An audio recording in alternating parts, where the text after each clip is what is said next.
Constitución Pastoral Gaudium et Spes sobre la Iglesia en el mundo actual. Capítulo 1. La dignidad de la persona humana. El hombre, imagen de Dios. Numeral 12. Creyentes y no creyentes están generalmente de acuerdo en este punto. Todos los bienes de la tierra deben ordenarse en función del hombre, centro y cima de todos ellos. ¿Pero qué es el hombre? Muchas son las opiniones que el hombre se ha dado y se da sobre sí mismo, diversas e incluso contradictorias, exaltándose a sí mismo como regla absoluta o hundiéndose hasta la desesperación. La duda y la ansiedad se siguen en consecuencia. La Iglesia siente profundamente estas dificultades y, aleccionada por la revelación divina, puede darles la respuesta que perfile la verdadera situación del hombre, dé explicación a sus enfermedades y permita conocer simultáneamente y con acierto la dignidad y la vocación propias del hombre. La Biblia nos enseña que el hombre ha sido creado a imagen de Dios, con capacidad para conocer y amar a su Creador, y que por Dios ha sido constituido Señor de la entera creación, visible para gobernarla y usarla, glorificando a Dios. ¿Qué es el hombre para que tú te acuerdes de él? ¿O el hijo del hombre para que te cuides de él? Apenas lo has hecho inferior a los ángeles al coronarlo de gloria y esplendor. Tú lo pusiste sobre la obra de tus manos. Todo fue puesto por ti bajo sus pies. Salmo 8 del 5 al 7. Pero Dios no creó al hombre en solitario. Desde el principio lo hizo hombre y mujer. Génesis 1:27. Esta sociedad de hombre y mujer es la expresión primera de la comunión de personas humanas. El hombre es, en efecto, por su íntima naturaleza, un ser social y no puede vivir ni desplegar sus cualidades sin relacionarse con los demás. Dios, pues, nos dice también la Biblia, miró cuánto había hecho y lo juzgó muy bueno. Génesis 1:31. El pecado. Creado por Dios en la justicia, el hombre, sin embargo, por instigación del demonio en el propio exordio de la historia, abusó de su libertad, levantándose contra Dios y pretendiendo alcanzar su propio fin al margen de Dios. Conocieron a Dios, pero no le glorificaron como a Dios. Oscurecieron su estúpido corazón y prefirieron servir a la criatura, no al Creador. Lo que la revelación divina nos dice coincide con la experiencia. El hombre, en efecto, cuando examina su corazón, comprueba su inclinación al mal y se siente anegado por muchos males que no pueden tener origen en su santo Creador. Al negarse con frecuencia a reconocer a Dios como su principio, rompe el hombre la debida subordinación a su fin último y también toda su ordenación, tanto por lo que toca a su propia persona como a las relaciones con los demás y con el resto de la creación. Es esto lo que explica la división íntima del hombre.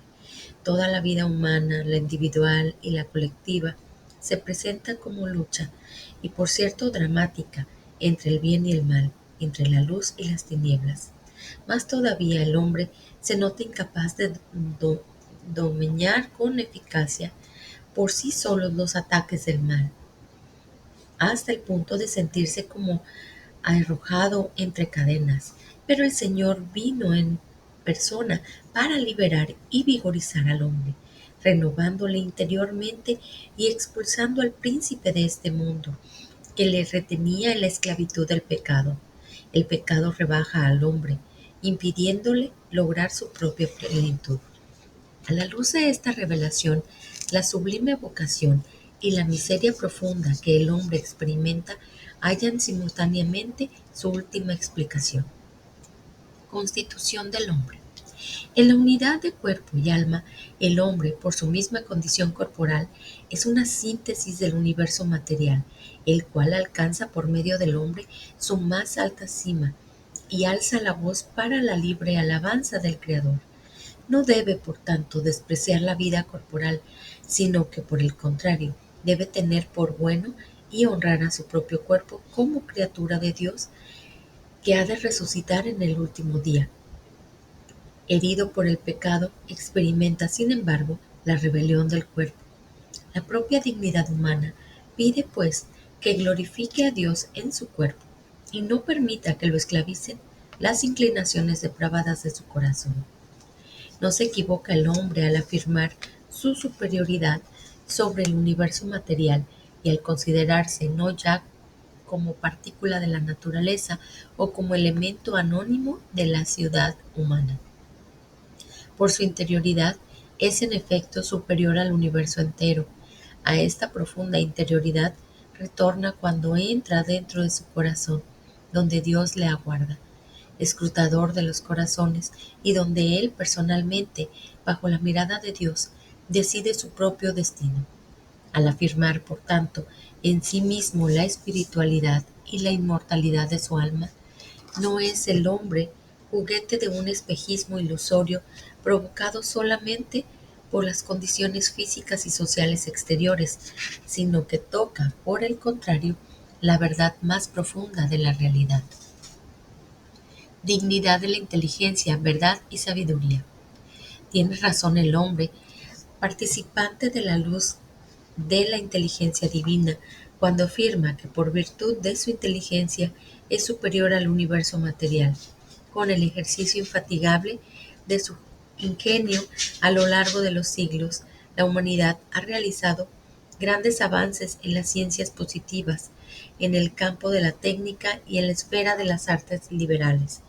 Pero en nuestra época han obtenido éxitos extraordinarios en la investigación y en el dominio del mundo material. Siempre, sin embargo, ha buscado y encontrado una verdad más profunda. La inteligencia no se ciñe solamente a los fenómenos.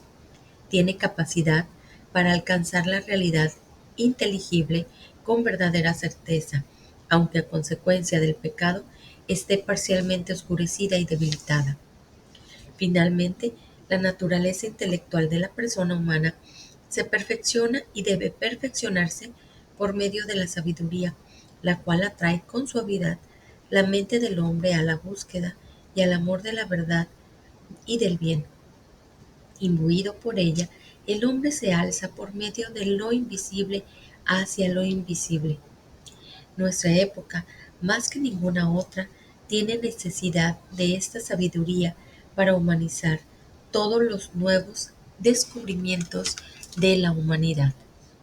El destino futuro del mundo corre peligro si no forman hombres más instruidos en esta sabiduría. Debe advertirse a este respecto que muchas naciones económicamente pobres pero ricas en esta sabiduría pueden ofrecer a las demás una extraordinaria aportación. Con el don del Espíritu Santo, el hombre llega por la fe a contemplar y saborear el misterio del plan divino. Dignidad de la conciencia moral.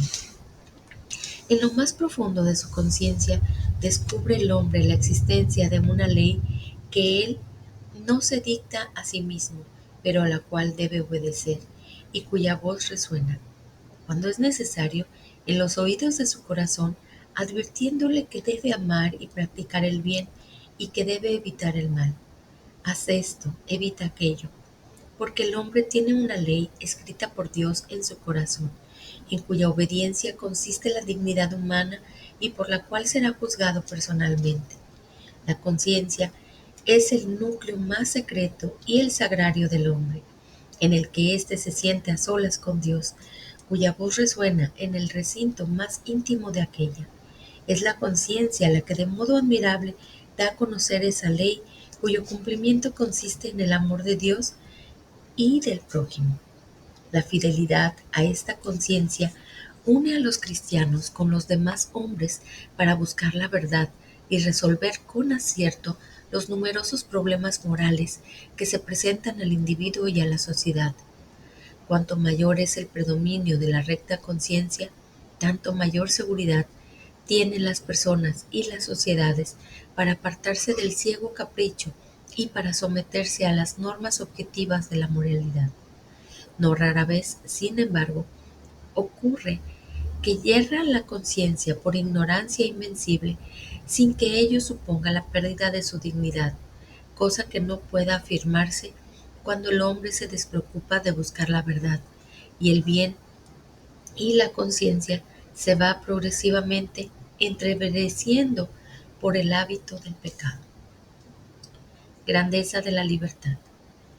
La orientación del hombre hacia el bien solo se logra con el uso de la libertad, la cual posee un valor que nuestros contemporáneos ensalzan con entusiasmo y con toda razón, con frecuencia. Sin embargo, la fomentan de forma depravada, como si fuera pura licencia para hacer cualquier cosa con tal que deleite, aunque sea mala. La verdadera libertad es signo eminente de la imagen divina del hombre. Dios ha querido dejar al hombre en manos de su propia decisión, para que así busque espontáneamente a su Creador y adhiriéndose libremente a éste, alcance la plena y bienaventurada perfección. La dignidad humana requiere, por tanto, que el hombre actúe según su conciencia y libre elección, es decir, movido e inducido por convicción interna personal y no bajo la presión de un ciego impulso interior o de la mera coacción externa. El hombre logra esta dignidad cuando, liberado totalmente de la cautividad de las pasiones, tiende a su fin con la libre elección del bien y se procura medios adecuados para ello con eficacia y esfuerzo crecientes. La libertad humana, herida por el pecado para dar la máxima eficacia a esta ordenación a Dios, ha de apoyarse necesariamente a la gracia de Dios. Cada cual tendrá que dar cuenta de su vida ante el tribunal de Dios, según la conducta buena o mala que haya observado. El misterio de la muerte. El máximo enigma de la vida humana es la muerte. El hombre sufre con el dolor y con la disolución progresiva del cuerpo, pero su máximo tormento es el temor por la desaparición perpetua. Juzga con instinto certero cuando se resiste a aceptar la perspectiva de la ruina total y del adiós definitivo, la semilla de eternidad que en sí lleva, por ser irreductible a la sola materia, se levanta contra la muerte. Todos los esfuerzos de la técnica moderna, por muy útiles que sean, no pueden calmar esta ansiedad del hombre.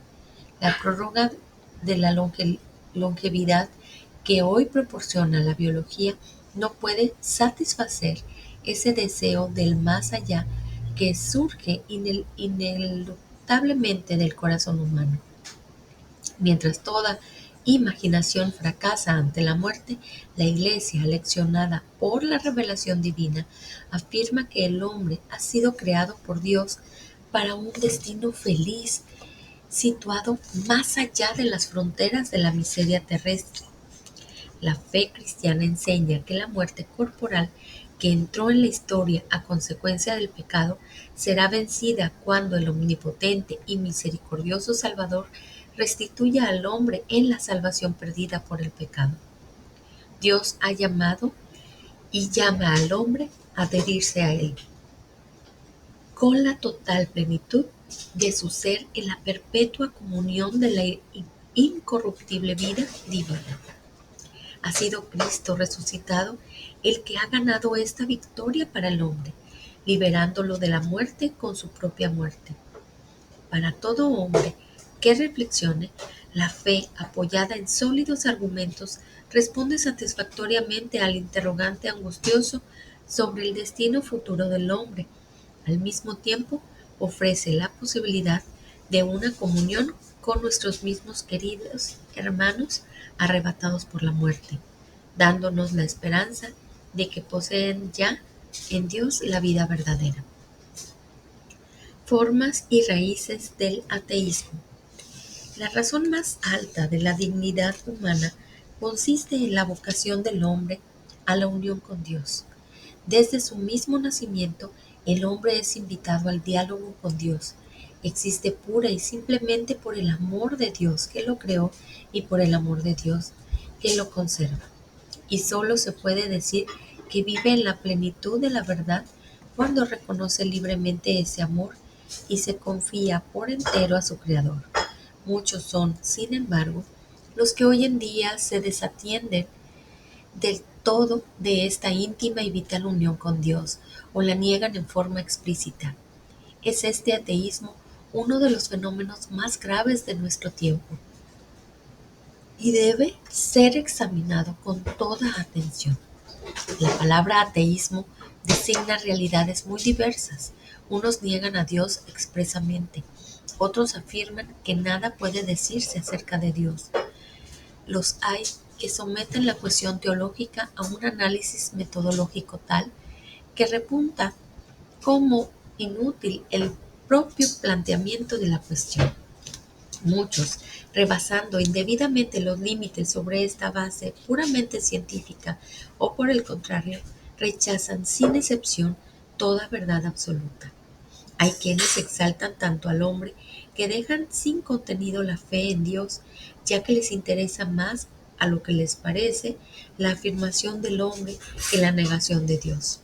Hay quienes imaginan un Dios por ellos rechazado, que nada tienen que ver con el Dios del Evangelio.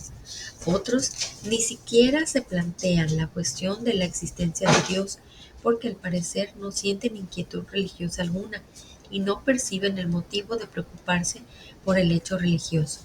Además, el ateísmo nace a veces como una violenta protesta contra la existencia del mal en el mundo o como adjudicación indebida del carácter absoluto a ciertos bienes humanos que son considerados prácticamente como sucedáceos de Dios.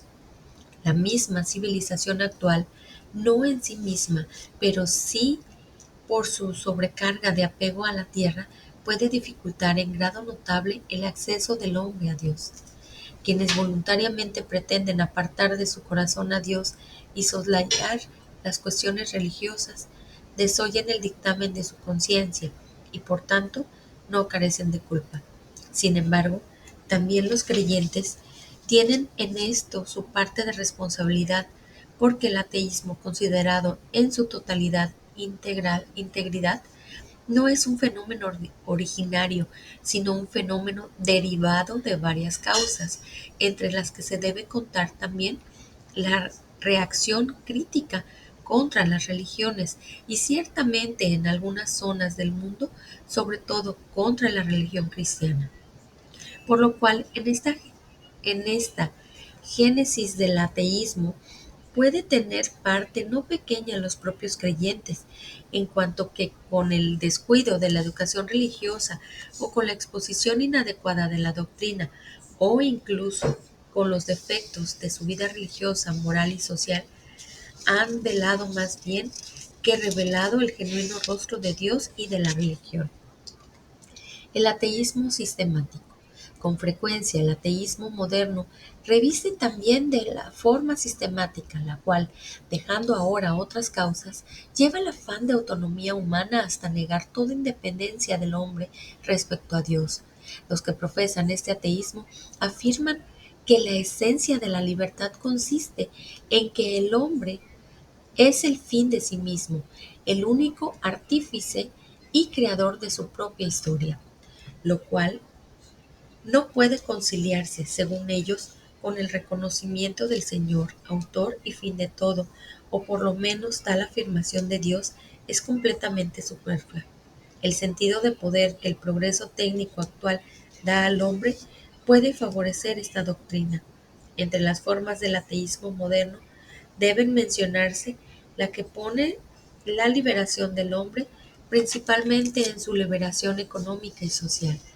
Pretende este ateísmo que la religión, por su propia naturaleza, es un obstáculo para esta liberación, porque al orientar el espíritu humano hacia una vida futura ilusoria, apartaría al hombre del esfuerzo por levantar la ciudad temporal. Por eso, cuando los defensores de esta doctrina logran alcanzar el dominio político del Estado, atacan violentamente a la religión, difundiendo el ateísmo, sobre todo en materia educativa, con el uso de todos los medios de presión que tiene a su alcance el poder público. Actitud de la Iglesia ante el ateísmo. La Iglesia, fiel a Dios y fiel a los hombres, no puede dejar de reprobar con dolor, pero con firmeza, como hasta ahora ha reprobado esas perniciosas doctrinas y conductas que son contrarias a la razón y a la experiencia humana universal, y privan al hombre de su innata grandeza. Quiere, sin embargo, conocer las causas de la negación de Dios que se esconden en la mente del hombre ateo. Consciente de la gravedad de los problemas planteados por el ateísmo y movida por el amor que siente a todos los hombres, la Iglesia juzga que los motivos del ateísmo deben ser objeto de serio y más profundo examen. La Iglesia afirma que el reconocimiento de Dios no se opone en modo alguno a la dignidad humana, ya que esta dignidad tiene el mismo tiene en el mismo Dios su fundamento y perfección. Es Dios creador el que constituye al hombre inteligente y libre en la sociedad, y sobre todo el hombre es llamado como hijo a la unión con Dios y a la participación de su felicidad. Enseña además la Iglesia que la esperanza escatológica no merma la importancia de las tareas temporales, sino que más bien proporciona nuevos motivos de apoyo para su ejercicio. Cuando por el contrario faltan ese fundamento divino y esa esperanza de la vida eterna, la dignidad humana sufre lesiones gravísimas. Es lo que hoy con frecuencia sucede, y los enigmas de la vida y de la muerte, de la culpa y del dolor, quedan sin solucionar, llevando no raramente al hombre a la desesperación. Todo hombre resulta para sí mismo un problema no resuelto, percibido con cierta oscuridad. Nadie en ciertos momentos, sobre todo en los acontecimientos más importantes de la vida, puede huir del todo el interrogante referido. A este problema solo Dios da respuesta plena y totalmente cierta. Dios, que llama al hombre a pensamientos más altos y a una búsqueda más humilde de la verdad. El remedio del ateísmo hay que buscarlo en la exposición adecuada de la doctrina y en la integridad de la vida de la Iglesia y de sus miembros. A la Iglesia toca hacer presentes y como visibles a Dios Padre y a su Hijo encarnado con la continua renovación y purificación propias bajo la guía del Espíritu Santo. Esto se logra principalmente con el testimonio de una fe viva y adulta, educada para poder percibir con lucidez las dificultades y poderlas vencer. Numerosos mártires dieron y dan preclaro testimonio de esta fe, la cual debe manifestar su fecundidad, imbuyendo a toda vida cristiana, toda la vida, incluso la profana, de los creyentes, e impulsándolos a la justicia y al amor, sobre todo respecto del necesitado. Mucho contribuye finalmente a esta afirmación de la presencia de Dios el amor fraterno de los fieles, que con espíritu unánime colaboran en la fe del Evangelio y se alzan como signo de unidad. La Iglesia, aunque rechaza en forma absoluta el ateísmo, reconoce sinceramente que todos los hombres creyentes y no creyentes deben colaborar en la edificación de este mundo en el que vive en común. Esto no puede hacerse sin un prudente y sincero diálogo. Lamenta, pues, la Iglesia la discriminación entre creyentes y no creyentes que algunas autoridades políticas, negando los derechos fundamentales de la persona humana, establecen injustamente. Pide para los creyentes libertad activa para que puedan levantar en este mundo también un templo a Dios, e invita cortésmente a los ateos a que consideren sin prejuicios el Evangelio de Cristo. La Iglesia sabe perfectamente que su mensaje está de acuerdo con los deseos más profundos del corazón humano cuando reivindica la dignidad de la vocación del hombre, devolviendo la esperanza a quienes desesperan ya de sus destinos más altos. Su mensaje, lejos de empequeñecer al hombre, difunde luz, vida y libertad para el progreso humano. Lo único que puede llenar el corazón del hombre es aquello que nos hiciste, Señor, para ti, y nuestro corazón está inquieto hasta que descanse en ti. Cristo, el hombre nuevo.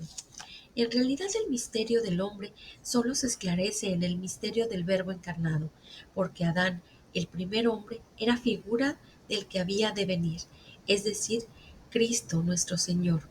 Cristo es el nuevo Adán, él en la misma revelación del misterio del Padre y de su amor. Manifiesta plenamente el hombre al propio hombre y le descubre la sublimidad de su vocación. Nada extraño, pues, que todas las verdades hasta aquí expuestas encuentren en Cristo su fuente y su corona. El que es imagen de Dios invisible, Colosenses 1:15, es también el hombre perfecto que ha devuelto a la descendencia de Adán la semejanza divina, deformada por el primer pecado. En él, la naturaleza humana asumida, no absorbida, ha sido elevada también en nosotros a dignidad sin igual. El Hijo de Dios con su encarnación se ha unido en cierto modo con todo hombre. Trabajó con manos de hombre, pensó con inteligencia de hombre, obró con voluntad de hombre, amó con corazón de hombre. Nacido de la Virgen María, se hizo verdaderamente uno de los nuestros, semejantes en todo a nosotros, excepto en el pecado. Cordero inocente, con la entrega libérrima de su sangre, nos mereció la vida. En él Dios nos reconcilió consigo y con nosotros, y nos liberó de la esclavitud del diablo y del pecado, por lo que cualquiera de nosotros puede decir con el apóstol: el Hijo de Dios me amó y se entregó a sí mismo por mí. Gálatas 2:20.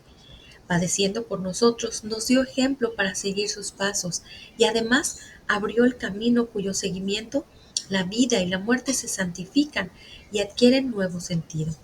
El hombre cristiano conformado con la imagen del Hijo, que es el primogénito entre muchos hermanos, recibe las primicias del Espíritu, Romanos 8:23, las cuales le capacitan para cumplir la ley nueva del amor. Por medio de este Espíritu, que es prenda de la herencia, Efesios 1:14, se restaura internamente todo el hombre hasta que llegue la redención del cuerpo, Romanos 8:23. Si el Espíritu de aquel que resucitó a Jesús de entre los muertos habita en nosotros, el que resucitó a Cristo Jesús de entre los muertos dará también vida a vuestros cuerpos mortales por virtud de su Espíritu que habita en vosotros. Romanos 8:11. Urgen al cristiano la necesidad y el deber de luchar con muchas tribulaciones contra el demonio e incluso de padecer la muerte, pero asociado al misterio pascual, configurado con la muerte de Cristo, llegará corroborado por la esperanza a la resurrección. Esto vale no solamente para los cristianos, sino también para todos los hombres de buena voluntad, en cuyo corazón obra la gracia de modo invisible. Cristo murió por todos, y la vocación suprema del hombre en realidad es una sola, es decir, la divina. En consecuencia, debemos creer que el Espíritu Santo ofrece a todos la posibilidad de que en la forma de solo Dios conocida se asocien a este misterio pascual. Este es el gran misterio del hombre que la revelación cristiana esclarece a los fieles.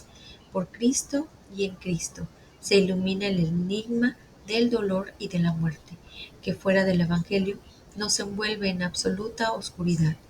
Cristo resucitó con su muerte, destruyó la muerte y nos dio la vida, para que hijos en el Hijo clamemos en el Espíritu: Abba, Padre.